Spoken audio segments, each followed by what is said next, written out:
Good morning friends. मैं doctor शहलानाज आज 15 अगस्त के इस शुभ अवसर पे यानी इंडिपेंडेंस डे के इस ग्रेट ओकेज़न पर मैं आज आप लोगों को बताने जा रही हूँ कि हमें पीरियड्स के समय वो कौन सी 5 गलतियाँ जो हम करते हैं वो नहीं करना चाहिए।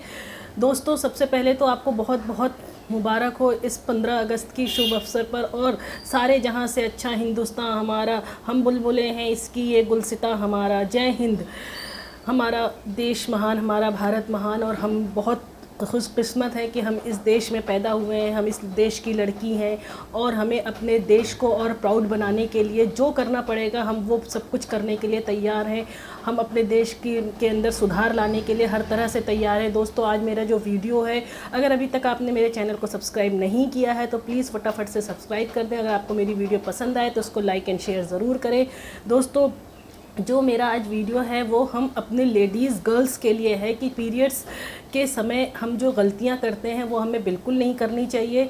दोस्तों, जो लेडीज़ का शरीर होता है, एक लड़की का शरीर जो 15 साल 13 साल की उम्र में 13 या 15 साल की उम्र में उसका पीरियड शुरू होता है और 45-50 की उम्र तक उसका पीरियड्स चलता है, उस समय से ले करके यानी कि मीनार्क एज से मीनोपॉज तक जो शरीर है, हमारी जो बॉडी है, वो हर महीने एक एग रिलीज़ होता है हमारी बॉडी से अल्टरनेट, यानी कि एक बार राइट साइड से ओवरी से रिलीज़ होगा ओवा और एक बार लेफ़्ट साइड से ओवरी से ओवा रिलीज़ होता है। और हमारा जो शरीर है वो हर वक्त हर महीने तैयार रहता है, तैयार करता है अपने आप को प्रेगनेंसी के लिए।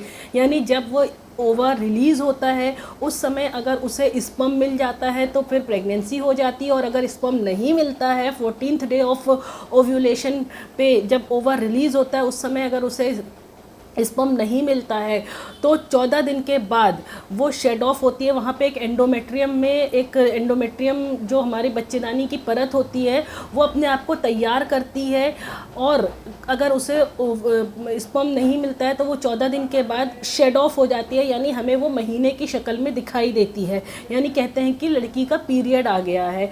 तो ये साइकिल उम्र 45 से 50 साल तक ये चलता रहता है जब तक मीनोपॉज नहीं होता है।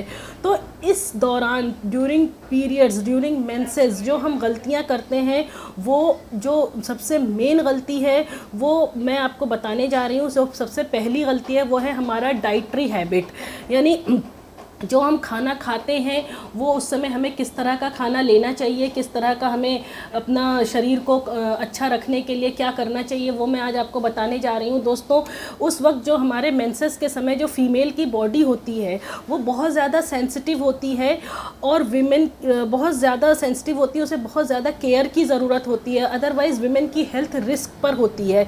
तो सबसे पहले हमें क्या करना चाहिए, अपना जो रॉन्ग डाइटरी हैबिट है उसे हमें सही करना चाहिए ताकि हमारी बॉडी उस चीज़ को आसानी से झेल सके, और जो पीएमएस के सिम्टम होते हैं उन्हें हम कम कर सकें और कंट्रोल में रह सके। जैसे कि हमें इस समय पीरियड्स के समय हमें वार्म फूड आइटम्स का यानी कि गर्म खाने का इस्तेमाल करना चाहिए, गर्म चीज़ों का इस्तेमाल करना चाहिए ताकि ब्लड आसानी से फ़्लो हो सके, बाहर आ सके।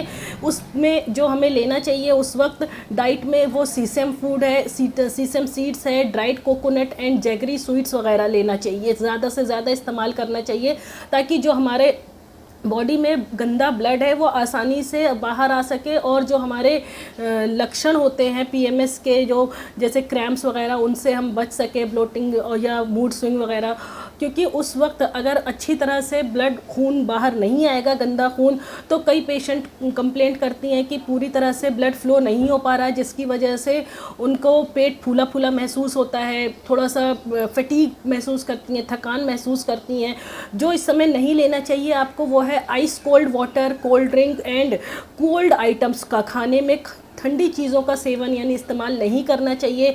और इस समय आपको सैलड है, ब्लैक टी है, ग्रीन टी है, या अनसोक्ड जो नट्स होते हैं उनका भी इस्तेमाल नहीं करना चाहिए, क्योंकि उनके वजह से क्या होता है कि जो हमारी बॉडी का ब्लड होता है वो ड्राई अप होने लगता है, और वो आसानी से बाहर नहीं आ पाता है, तो ज़्यादातर पेशेंट एब्डोमिनल क्रैम्प्स या ब्लोटिंग की कंप्लेंट बताती हैं।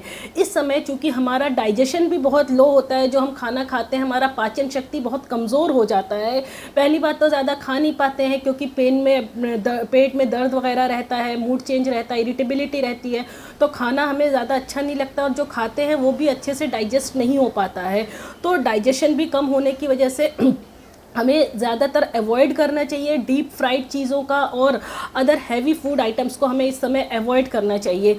लेडीज़ लोगों को इस वक्त पीरियड्स के समय में मैग्नीशियम उनके अंदर कमी होने लगती है। मैग्नीशियम की कमी होने की वजह से उनको पीएमएस के सिम्टम जैसे कि आपका pain, abdominal pain, cramps, bloating, depression, mood swing and irritability पाई जाती है। तो ऐसे में जब मैग्नीशियम कम होने लगने का जो रीज़न होता है लेडीज़ लोगों में, वो ज़्यादा अल्कोहल का लेना या तो फिर आपका सॉफ्ट ड्रिंक्स वगैरह वो इस ड्यूरेशन में ज़्यादा इस्तेमाल करती है, जिसकी वजह से उनकी बॉडी से मैग्नीशियम कम होने लगता है। तो मैग्नीशियम रिच डाइट जैसे कि ख़ास तौर से आपके गोर्ड फैमिली वगैरह होती है, green capsicum, green pumpkin and green leafy vegetable का इस्तेमाल ज़्यादा करना चाहिए। उससे मैग्नीशियम वाली जो डाइट, मैग्नीशियम रिच डाइट लेने से जो आपका बॉडी में ब्लड फ्लो वगैरह होता है वो नॉर्मल रहता है, आपकी बॉडी बैलेंस में रहती है, और इन चीज़ों के इस्तेमाल से आपको आयरन भी ज़्यादा मिलता है। आपकी बॉडी से अगर ब्लड फ्लो वगैरह हो रहा है तो वो बैलेंस में रहता है, ताकि आपको कमज़ोरी वगैरह नहीं महसूस हो, लिथार्जिक या फैटीग या थकान वगैरह आपको नहीं महसूस होता है, क्योंकि वो आयरन रिच भी होते हैं आपका। और साथ ही साथ आपको इस ड्यूरेशन में ड्यूरिंग पीरियड्स मेंसेस आपको टर्मरिक का इस्तेमाल करना चाहिए और जिंजर वगैरह का इस्तेमाल करना चाहिए। किसी भी तरह से आप जिंजर ले सकते हो, आइदर कैप्सूल्स भी आते हैं आजकल, या हल्दी वाला दूध ले सकते हो, ग्रीन टी, जिंजर टी वगैरह ले सकते हो। आप नॉर्मल टी की जगह इवनिंग में आप ginger tea at least once a day ज़रूर लेने की कोशिश किया करो, और एक बार हल्दी का दूध, ये 4-5 दिन के लिए इस ड्यूरेशन में आप ज़रूर लेने की कोशिश किया करो, ताकि आपके जो पीएमएस के सिम्टम्स होते हैं वो आपको कम महसूस होंगे और आपकी बॉडी भी अच्छी रहेगी, आपको थकान कम महसूस होगी। गर्म पानी का इस्तेमाल ज़्यादा किया करो, या घर में बने हुए खाने का, रादर देन आप जंक फूड का या बाहर खाना खाने का, पार्टी में जाने का थोड़ा सा अवॉइड किया करो इस ड्यूरेशन में। तो आपकी बॉडी भी अच्छी महसूस करेगी और आपको भी अच्छा लगेगा। जो दूसरी चीज़ लड़कियां करती हैं वो है हेड बाथ, यानी कि सर पे पानी का डाल करके नहाने का। तो इस ड्यूरेशन में जब हेड बाथ आप लेते हो तो दोस्तों ख़ास तौर से वो लड़कियां जो स्विमिंग वगैरह करती हैं या हेड बाथ लेती हैं, तो उन लोगों में क्या होता है, जब आप सर पे पानी डालते हो तो उसकी वजह से जो आपका अपर बॉडी का टेम्परेचर होता है वो लो हो जाता है, और अपर बॉडी के टेम्परेचर को बैलेंस करने के लिए जो आपका ब्लड फ्लो है वो डाउनवर्ड से अपवर्ड्स आता है, नीचे से ऊपर की तरफ आता है, जो कि एकदम ऑपोजिट होता है आपका पीरियड के ब्लड फ्लो। क्योंकि पीरियड का जो ब्लड फ्लो होता है वो नीचे, ऊपर से नीचे की तरफ आता है, तभी आपका फ्लो बाहर आता है नीचे के साइड। और जब आप पानी डालते हो सिर पे तो आपके जो बॉडी टेम्परेचर को बैलेंस करने के लिए जो ब्लड फ्लो है वो नीचे से ऊपर की तरफ जाता है, तो उसकी वजह से आपको दिक्कत आती है। आपका वही पीएमएस के सिम्टम्स वगैरह आपको दिखाई देते हैं, इरिटेबिलिटी, मूड स्विंग, और इसकी वजह से आपका जो नेक्स्ट ओव्यूलेशन है वो भी दिक्कत से आता है, आपका जो नेक्स्ट ओव्यूलेशन है उस पर भी असर पड़ता है। तो ऐसे टाइम में मेरी राय है या तो फिर आप स्पॉन्जिंग करो, अदरवाइज़ आप ल्यूक वार्म गर्म पानी से, गुनगुने पानी से आप नहाने की कोशिश किया करो। और अगर ज़्यादा से ज़्यादा आप कुछ कर सकते हो अपने बॉडी को बैलेंस रखने के लिए, तो मैग्नीशियम आता है जो एप्सम सॉल्ट के नाम से मार्केट में केमिस्ट पे बहुत इजीली अवेलेबल है। मैग्नीशियम, पिंच ऑफ मैग्नीशियम, यानी कि एक चुटकी, जैसे आप नमक डालते हो खाने में अंडे वगैरह में, तो उसी तरह से आप एक चुटकी अपने पानी में मैग्नीशियम सल्फेट डाल करके नहाया करो। मैग्नीशियम सल्फेट से क्या होगा, आपकी जो यूट्राइन मसल है वो रिलैक्स हो जाएगी और आपको क्रैम्प्स वगैरह या पेन एब्डोमेन वगैरह या ब्लोटिंग सेंसेशन नहीं महसूस होगा, और नींद भी अच्छी आएगी। और दोस्तों मैग्नीशियम सल्फेट आपको काफ़ी अच्छा रिलैक्स महसूस कराएगा आपकी बॉडी को। और जो तीसरी चीज़ होती है जो लोग करते हैं वो होता है आपका ओवर एक्सर्शन, यानी जब पीरियड आता है, वैसे तो आप जितना भी एक्सर्शन वाली लाइफ स्टाइल जी रहे हो, ऑफिस वर्क है, कुछ भी है, आप हार्ड वर्क कर रहे हो, आप जिम वगैरह, योगा, एक्सरसाइज वगैरह जो भी कर रहे हो, टफ से टफ कर रहे हो, डंबलिंग वगैरह सब चीज़ें, लेकिन ड्यूरिंग मेंसेस आपको वो 4 to 5 डेज आपको लाइट एक्सरसाइज करना चाहिए। आपको लाइट एक्सरसाइज करने से एब्डोमिनल पेन या क्रैम्प्स या ब्लोटिंग या मूड स्विंग फटीग वगैरह कम महसूस होगा। हैवी एक्सरसाइज करने से या ज़्यादा घंटों तक आप लॉन्ग वर्कआउट वगैरह करने से ये सारे जो पीएमएस के सिम्टम हैं वो इंक्रीज़ होना शुरू हो जाते हैं। और साथ ही साथ उसका जो नेगेटिव इम्पैक्ट पड़ता है लॉन्ग एक्सरसाइज या हैवी वेट एक्सरसाइज करने से, वो पीरियड्स आपके स्कैंटी भी हो जाते हैं।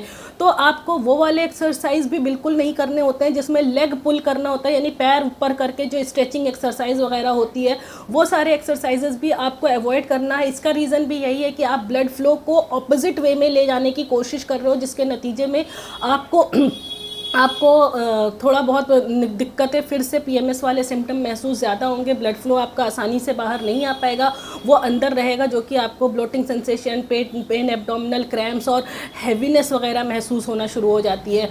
तो वो भी एक्सरसाइज नहीं करनी चाहिए। आपको प्राणायाम या ज़्यादा से ज़्यादा 10 मिनट्स के लिए अनुलोम विलोम वाली एक्सरसाइज आप यूट्यूब वगैरह पे देखो, इस ड्यूरेशन में आपको बहुत ज़्यादा फ़ायदा करेंगी।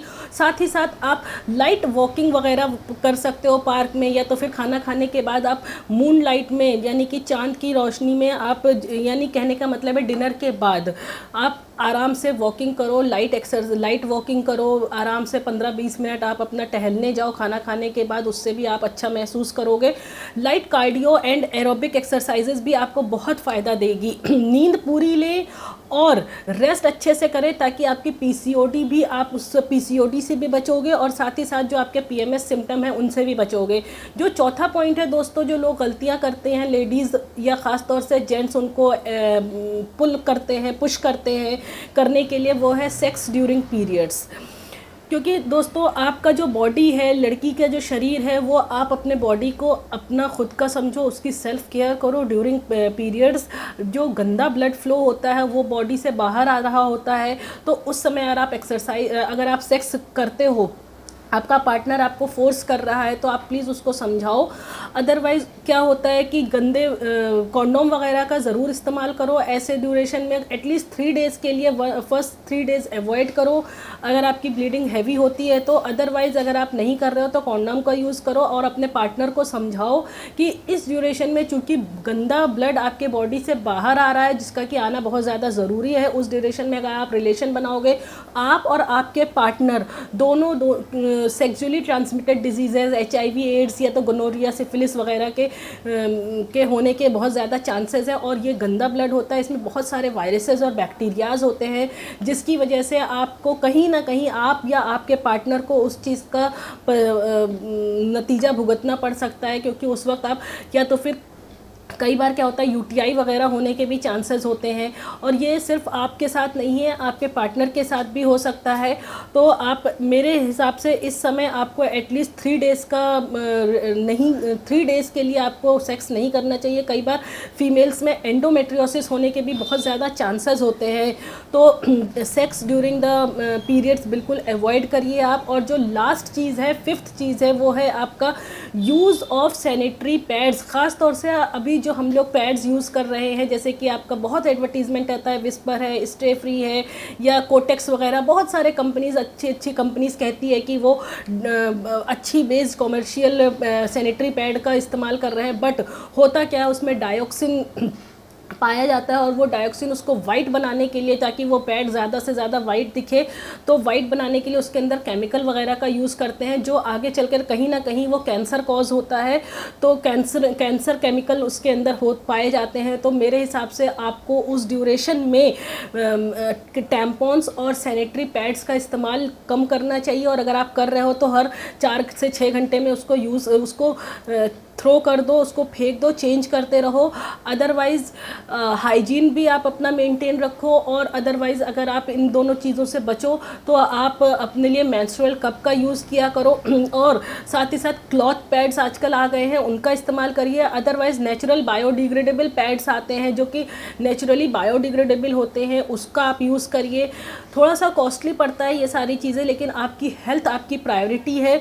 तो दोस्तों इन सब चीज़ों से बचें, और जो ब्लीडिंग वगैरह चाहे आपकी कम भी हो रही हो या ज़्यादा हो रही है, तब तो आप हर 2 से 4 घंटे में चेंज करिए, और अगर कम भी हो रही है तो मेरी राय है प्लीज़ उसको 12-12 घंटे के लिए मत यूज़ करिए। सेम पैड को एवरी 4 से 6 आवर्स में आप अपने पैड को चेंज करते रहिए। तो ये 5 गलतियाँ जो लड़कियाँ करती हैं ड्यूरिंग पीरियड्स, उनको अवॉइड करिए ताकि आप अपने हेल्थ को सेफ रख सकें। एंड अगर आपको ये वीडियो पसंद आई हो तो उसको लाइक एंड शेयर करें, और मेरे चैनल को अगर अभी तक आपने सब्सक्राइब नहीं किया है तो दोस्तों जल्द से जल्द सब्सक्राइब कर दें। मेरी वीडियो अगर आपको पसंद आई हो तो उसको आप इंस्टाग्राम या फेसबुक पर भी फॉलो कर सकते हैं। Take care and take your health priority at your first priority. Bye bye, thank you.